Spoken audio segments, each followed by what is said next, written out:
کەناڵی BK4 چا دژەوەکسیدی تێدایە کە هاوکاری لەش دەکات بۆ ڕوبەڕووبوونەوەی نیشانەکانی بەساڵاتچوان کە هۆکارە لە پاراستنی لەش لە گرفتەکانی پیسبوون ئەگەر هاتوو بەبێ شەکر بخورێتەوە.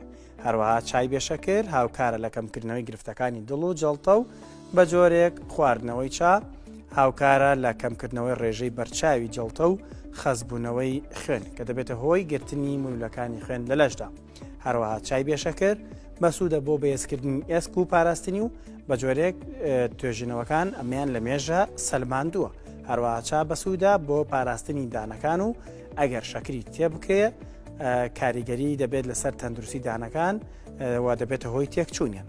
چای بێشەکر هاوکاری دەکات لە زیادبوونی کردداری هەرس لە لەشدا کە ئەمەش هاوکارە لە دابەزاندنی کێش و دەریش کەوتووە و کەسانی ڕۆژانە 5 کوب چای سەوز دەخۆنەوە نزیکەی 7 کالۆری وەردەگرن لە چاو ئەوانەی کە نایخۆنەوە واتە چای بێشەکری هۆکارێکە بۆ دابەزاندنی کێش لەگەڵ چای سەوز. سەرباری ئەوەش خواردنەوەی چای بێشەکر یەکێکە لەو گیراوانی کە هیچ جۆرە کالۆریکی تێدا نیە و دەتوانیت وەکو گیراوەی یاخود خواردنەوەیەکی وزە بەخش بەکاری بێنیت بۆ دابەزاندنی کێشی لەشت.